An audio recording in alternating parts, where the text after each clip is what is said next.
Hello बच्चों, good morning. क्या हो रहा है? रेडी हो जाइए चैप्टर 2 पढ़ने के लिए। केमिस्ट्री चैप्टर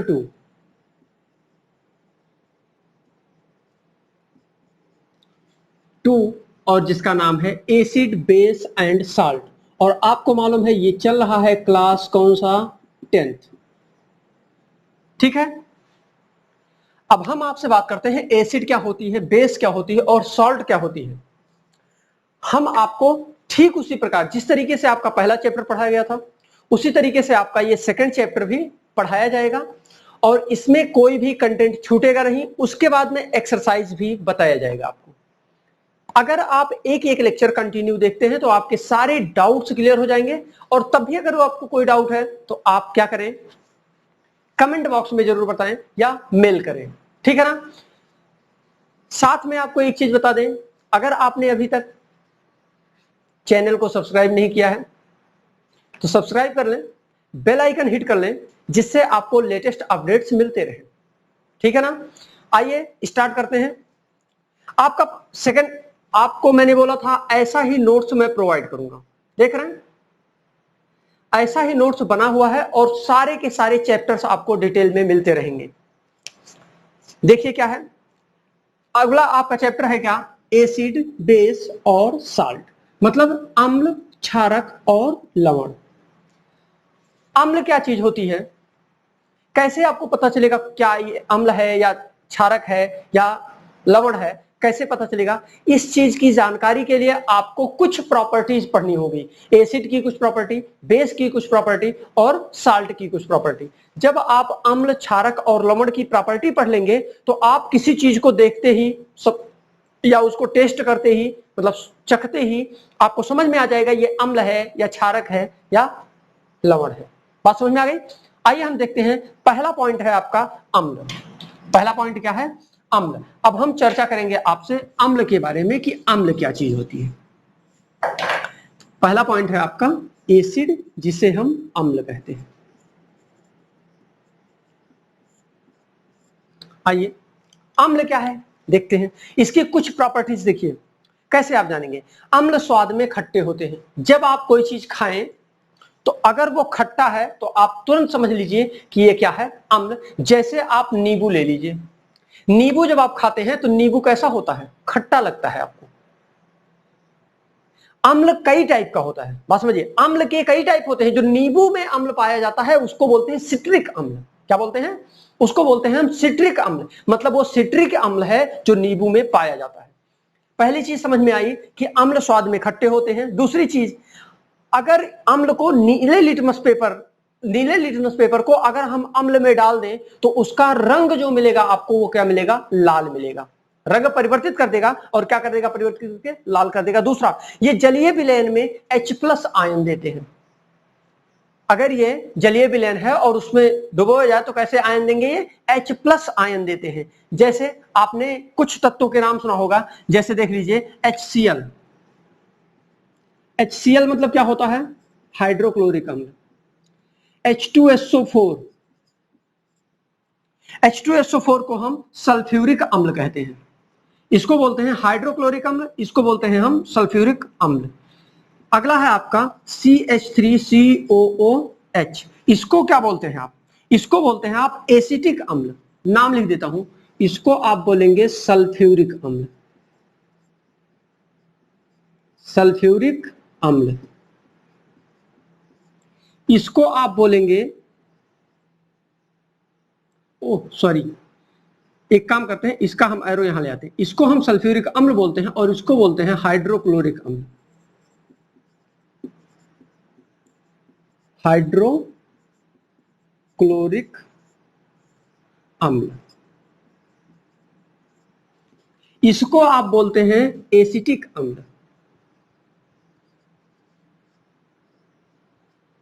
एसिटिक अम्ल। अभी आपने पढ़ा सिट्रिक अम्ल। सिट्रिक अम्ल किसमें पाया जाता है? नींबू में। सिट्रिक अम्ल किसमें? नींबू में। नींबू खट्टा होने का कारण इसका मतलब यह है कि उस नींबू में क्या है, सिट्रिक अम्ल होता है, इसीलिए वो कैसा होता है, खट्टा। तो कुछ फार्मूले आपके पास आए, उसको आप लर्न करेंगे। हाइड्रोक्लोरिक अम्ल, सल्फ्यूरिक अम्ल H2SO4 और CH3COOH को हम एसिटिक अम्ल, और नींबू में कौन सा अम्ल पाया जाता है, सिट्रिक अम्ल। ठीक है ना। अब हम बात करते हैं सांद्र अम्ल। जो अम्ल होते हैं उसके कुछ टाइप्स आते हैं, कुछ स्पेशल पॉइंट्स आते हैं। एक होता है सांद्र अम्ल। अब ये सांद्र अम्ल क्या होता है, हम बात करेंगे आपसे सांद्र अम्ल के बारे में। सांद्र अम्ल, ये सांद्र अम्ल क्या होता है? सांद्र अम्ल आप ये जान लीजिए कि जिसमें अम्ल की क्वांटिटी ज्यादा हो और पानी की क्वांटिटी यानी जल की क्वांटिटी कम हो। अम्ल की मात्रा जिसमें ज्यादा होती है और जल की मात्रा कम होती है उसको हम सांद्र अम्ल कहते हैं।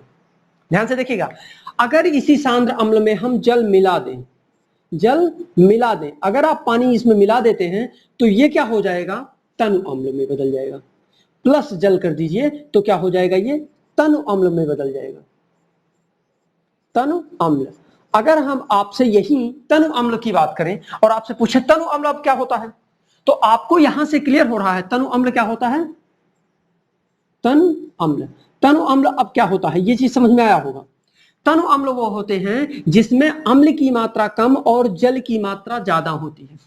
जिसमें अम्ल की मात्रा कम और जल की मात्रा ज्यादा होती है, इसमें क्या होती है, अम्ल की मात्रा कम, नीचे एरो बना है मतलब कम, और जो जल की मात्रा होती है इसमें क्या होती है, ज्यादा। लेकिन यहां क्या होता है, यहां अम्ल की मात्रा ज्यादा है, उल्टा है एक दूसरे का, अम्ल की मात्रा ज्यादा है और जल की मात्रा क्या है, कम है, जल की मात्रा कम है। तो ये क्या होता है, ये होता है सांद्र अम्ल और ये होता है तनु अम्ल। अब एक चीज देखिए, सांद्र अम्ल को तनु अम्ल बनाने के लिए उसमें हमको जल मिला देना चाहिए। अगर हम जल उसमें ऐड कर देते हैं तो क्या हो जाएगा, वो सांद्र अम्ल में बदल जाएगा। लेकिन इसमें तनु अम्ल में से अगर हम पानी को बाहर निकाल दें तो ये किस में बदल जाएगा, सांद्र अम्ल में। लेकिन पानी निकलेगा कैसे, पानी तो पकड़ के बाहर नहीं निकाला जा सकता। तो अगर पानी को पकड़ के हम बाहर नहीं निकाल सकते तो क्या कर देते हैं, इसका तरीका यह है कि हम इसको वाष्पीकृत कर दें। क्या कर दें, वाष्पीकृत कर दें, मतलब वाष्पीकरण कर दें, किसका, पानी का। जब आप पानी का वाष्पीकरण करेंगे तो क्या हो जाएगा, जल की मात्रा कम हो जाएगी और अम्ल की मात्रा बढ़ जाएगी। जैसे ही अम्ल बढ़े, ज्यादा होगा और जल कम होगा, वो जस्ट क्या हो जाएगा, सांद्र। और अगर सांद्र है, अम्ल ज्यादा है, जल कम है, तो जल और मिला दें तो ये क्या हो जाएगा, तनु अम्ल बन जाएगा। Clear, clear. अब देखिए बात करते हैं हम क्षारक की। ये हो गया आपका अम्ल। अब हम बात करते हैं किसका, बेस की, क्षारक की बात करते हैं। क्षारक क्या चीज होती है, ठीक समझ में आ रहा है। हम बात करते हैं किसका, बेस का। बेस को हम क्षारक कहते हैं। क्षारक की क्या प्रॉपर्टी है, कैसे पता चलेगा ये क्षारक है या अम्ल है, ठीक है ना। तो अभी अम्ल के लिए आपने देखा कि ये खट्टे होते हैं स्वाद में। अगर लिटमस पेपर, अम्ल में लिटमस पेपर को डाला जाए तो वो लाल रंग में परिवर्तित कर देता है। और अगर जलीय विलयन है तो ये जलीय विलयन में H+ आयन देते हैं। क्या देते हैं, H+ आयन देते हैं। क्लियर हुआ, क्लियर हुआ। जैसे आपने एग्जांपल लिया, HCl लिया, H2SO4 लिया, CH3COOH लिया आपने, एसिटिक अम्ल ले लिया आपने नींबू में जो कि पाया जाता है। अब हम बात करते हैं क्षारक की। ये स्वाद में कड़वे होते हैं। अभी अम्ल हमने क्या देखा था, अम्ल स्वाद में खट्टे थे, लेकिन ये क्या है, स्वाद में कड़वे होते हैं। लाल लिटमस पेपर में अगर क्षारक में अगर लाल लिटमस पेपर डाल दिया जाए तो वो उस रंग को क्या कर देता है, नीला कर देता है। वो क्या करता था, अगर अम्ल में लिटमस पेपर को डाला जाता था तो उसको लाल रंग में बदल देता था। लेकिन अगर क्षारक है और उसमें लिटमस पेपर डालते हैं तो वो क्या बना देगा, किस रंग का बना देगा, नीले रंग का बना देगा। समझ में आ रहा है। अब देखिए फिर ये जलीय विलयन में OH- आयन देते हैं। वहां क्या था, अम्ल में क्या था, H+ आयन मिलता था, लेकिन यहां क्या मिलेगा, OH- आयन मिलेगा। क्या मिलेगा, OH- आयन मिलेगा। क्लियर। अब देखिए जैसे इसके लिए अगर देखना है तो सोडियम हाइड्रोक्साइड, जिसे हम NaOH कहते हैं, इसका नाम क्या है, सोडियम हाइड्रोक्साइड, सोडियम हाइड्रोक्साइड हो गया। अगर हम दूसरी बात करें पोटेशियम हाइड्रोक्साइड की, पोटेशियम हाइड्रोक्साइड को KOH, पोटेशियम हाइड्रोक्साइड इसको कहते हैं।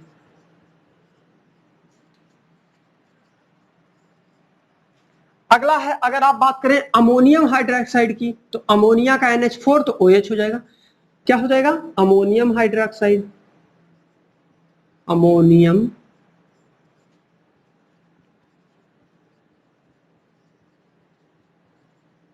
हाइड्रोक्साइड। ठीक है ना? इसका मतलब कुछ एग्जाम्पल, ये क्या है? एग्जाम्पल्स हैं किसके? क्षारक के। ये क्षारक के एग्जाम्पल्स हैं। सूत्र कुछ मिल गया आपको फिर से, यहां देखिए कुछ सूत्र आपको मिल गया। NaOH sodium hydroxide, KOH potassium hydroxide, NH4OH ammonium hydroxide. इसका मतलब एक चीज आपको समझ में आया हो, Na सोडियम होता है, K पोटेशियम होता है, NH4 अमोनिया होता है, OH लग गया तो हाइड्रोक्साइड, OH लग गया तो हाइड्रोक्साइड, OH लग गया तो हाइड्रोक्साइड। बात समझ में आ गई? कुछ चीजें आपको ट्रिक से तैयार करना पड़ेगा और कुछ चीजें तो आप इजिली समझ ही रहे हैं, देख ही रहे हैं। ठीक है, इस तरीके से तैयार करना पड़ेगा। ये हो गया। अभी आपने ये सारी जो चीजें पढ़ी आपने, देखिए ये दैनिक जीवन की चीजें नहीं, ये लेबोरेटरी में मिलने वाली चीजें हैं। कहां मिलेंगी? लेबोरेटरी में मिलेंगी। ये सारी चीजें आपको केमिस्ट्री के लैब में मिलेगा, केमिकल रिएक्शन के बाद में। लेकिन अगर आपको दैनिक जीवन में जानना है, एग्जाम्पल के तौर पर दैनिक जीवन में जानना है, तो आप साबुन यूज करते हैं, साबुन यूज करते हैं। साबुन में क्या होता है? NaOH सोडियम हाइड्रोक्साइड होता है। क्या होता है? जो साबुन होता है, साबुन में क्या होता है? NaOH होता है। साबुन में क्या होता है? कौन सा क्षारक होता है? ये NaOH, NaOH क्षारक साबुन में पाया जाता है। बात समझे? कुछ चीजें और देखिए, कुछ क्षारक होते हैं जो जल में क्या हो जाते हैं? घुल जाते हैं। कुछ क्षारक होते हैं जो जल में घुल जाते हैं, उनको हम क्षार कहते हैं। उनको हम क्या कहते हैं? क्षार कहते हैं। क्षार, जो क्षारक जल में घुलनशील होते हैं उनको हम क्षारक कहते हैं। क्लियर? अब आइए हम बात करते हैं किसकी? क्षारक की। जैसे अभी आपने देखा साबुन घुल जा रहा है, अगर क्षार की एग्जांपल लें तो साबुन घुल जा रहा है, इसका मतलब NaOH क्या है? क्षारक है। क्षारक नहीं, क्षार भी है। बात समझ में आ गया? जो क्षारक जल में घुलनशील होते हैं उनको हम क्षार कहते हैं। जो थोड़ा सा अंतर क्षारक और क्षार में है, क्षारक दूसरी चीज होती है, लेकिन जो क्षारक होती है और अगर वो जल में घुलनशील है, अगर वो जल में घुल जा रहा है तो वो क्षार कहलाता है। जैसे आपने साबुन देखा, साबुन घुल जा रहा है और साबुन में NaOH पाया जाता है, इसका मतलब क्षार क्या है? NaOH क्षार का एक एग्जाम्पल है। ठीक, अब हम बात करते हैं सूचक की, कि मतलब इसको कैसे रिप्रेजेंट करते हैं आप, इसको कैसे प्रदर्शित करते हैं। बात समझ में आई? हम किसकी बात करने जा रहे हैं? सूचक की। किसकी? इंडिसेस की। सूचक की बात करेंगे। अब सूचक क्या चीज होता है? देखिए, किसी दिए गए विलयन में अम्ल या क्षारक की उपस्थिति प्रदर्शित करते हैं। मतलब जो सूचक होता है वो क्या कर देता है? अम्ल और क्षारक की उपस्थिति को प्रदर्शित करता है, कि मतलब इसमें अम्ल है या क्षार है। इस विलयन में अम्ल है, मतलब ये विलयन अम्लीय विलयन है या ये विलयन क्षारीय विलयन है। इसके लिए जिस चीज का उपयोग करते हैं, जिसका उपयोग करके हम ये पता लगाते हैं कि ये अम्ल है या क्षार है, उसको हम क्या कहते हैं? सूचक कहते हैं। क्या कहते हैं? उसको हम सूचक कहते हैं। ठीक है ना? इनका रंग या गंध अम्लीय या क्षारक के माध्यम में बदल जाता है। इसका मतलब वो अम्लीय है या क्षारक है, क्षारकीय है, इसका पता लगाने के लिए आपको क्या करना पड़ेगा? उस विलयन के गंध को भी चेक करना पड़ सकता है कि उसका गंध कैसा है, मतलब उसकी खुशबू कैसी है। दूसरी चीज, उसका मतलब कलर उसका क्या है, ये भी हमको पता होना चाहिए। मतलब कलर से, या फिर हम उसके स्मेल से, इन दोनों से हम पता लगा लेते हैं कि वो अम्लीय है या क्षारक है। कैसे, किससे किससे, कलर से, किससे, कलर से, और साथ में किससे, स्मेल से। आप पता लगा सकते हैं कि ये अम्लीय है, ये क्षारकीय है। बात समझ में आया, या क्षारक है। अब देखिए सूचक जो होते हैं वो प्रॉपरली तीन टाइप के होते हैं। कितने टाइप के, तीन टाइप के होते हैं। एक तो प्राकृतिक सूचक होते हैं, दूसरे होते हैं कृत्रिम सूचक, कृत्रिम सूचक को हम संश्लेषित सूचक भी कहते हैं, और अगले होते हैं गंधीय सूचक। पहला होता है प्राकृतिक सूचक जो नेचुरली इंडिसेस होते हैं, नेचर में हमको मिल जाते हैं। जैसे कुछ पौधे होते हैं, इन पौधों में जो सूचक होते हैं वो कौन से सूचक होते हैं, प्राकृतिक सूचक होते हैं। संश्लेषित या कृत्रिम सूचक वो होते हैं जिनको हम खुद बनाते हैं, लेबोरेटरी में बनाते हैं। तीसरा गंधीय, उनके सुगंध को, गंध को उनसे उनके हम क्लियर करते हैं वो अम्ल है या क्षार है। आइए देखते हैं इनका डेफिनेशन क्या है। सूचक, सूचक के प्रकार, सूचक तीन प्रकार के होते हैं, मुख्यतः तीन प्रकार के होते हैं। पहला प्राकृतिक सूचक, दूसरा कृत्रिम सूचक, और तीसरा गंधीय सूचक। अभी आपको बताया गया। प्राकृतिक सूचक क्या होते हैं, ये सूचक जो पौधों से प्राप्त होते हैं। प्राकृतिक सूचक वे सूचक होते हैं जो पौधों से प्राप्त होते हैं, प्राकृतिक सूचक कहलाते हैं। जैसे लिटमस, जैसे एग्जाम्पल के तौर पर लिटमस, क्या, लिटमस। दूसरा अगर आप लेना चाहें तो आप ले सकते हैं हल्दी। अब लिटमस है और हल्दी है, अगर इसको अम्ल के कांटेक्ट में लाएं तब क्या होगा, लिटमस को अम्ल के कांटेक्ट में ले आए तब क्या होगा, ये क्या हो जाएगा, लाल हो जाता है। अभी आपने पढ़ा था। अगर इसको क्षारक के कांटेक्ट में लाते तब क्या होता, नीला हो जाता। अभी आपको पीछे पढ़ाया गया था। अब दूसरी चीज हल्दी है, हल्दी को अगर अम्ल के कांटेक्ट में लेके आते हैं तो क्या होगा, पीला। कैसा हो जाएगा, पीला हो जाएगा। लेकिन अगर हल्दी को क्षार के कांटेक्ट में लेके आएंगे तो कैसा हो जाएगा, लाल हो जाएगा। क्लियर। मतलब जो प्राकृतिक सूचक हैं उसके दो एग्जांपल हमने देखा, क्या, लिटमस देखा और हल्दी देखा। लिटमस को अगर अम्ल के कांटेक्ट में लाएंगे तो वो लाल हो जाएगा, अगर उसको क्षार के कांटेक्ट में लेके आएंगे, क्षारक के, तो क्षारक के कांटेक्ट में लाने पर वो नीला हो जाएगा। हल्दी पीला होता है, अगर अम्ल के कांटेक्ट में लेके आते हैं तो पीला होगा, इसका मतलब यह अम्लीय है। दूसरी, अगर इसको हल्दी को किसके कांटेक्ट में, क्षारक के कांटेक्ट में लेके चले आए तो वो कैसा हो जाएगा, नीला हो जाएगा। क्लियर हुआ।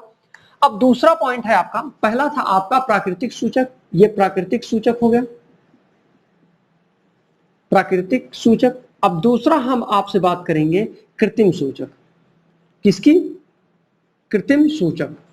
कृत्रिम सूचक, इसको हम संश्लेषित सूचक भी कहते हैं। क्या कहते हैं, इसको हम संश्लेषित सूचक के भी नाम से जानते हैं।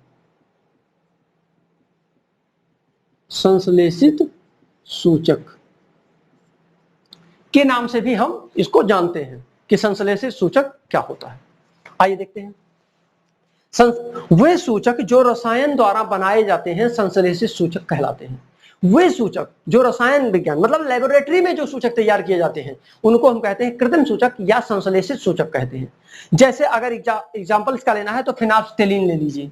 क्या, फिनाल्फ्थेलिन।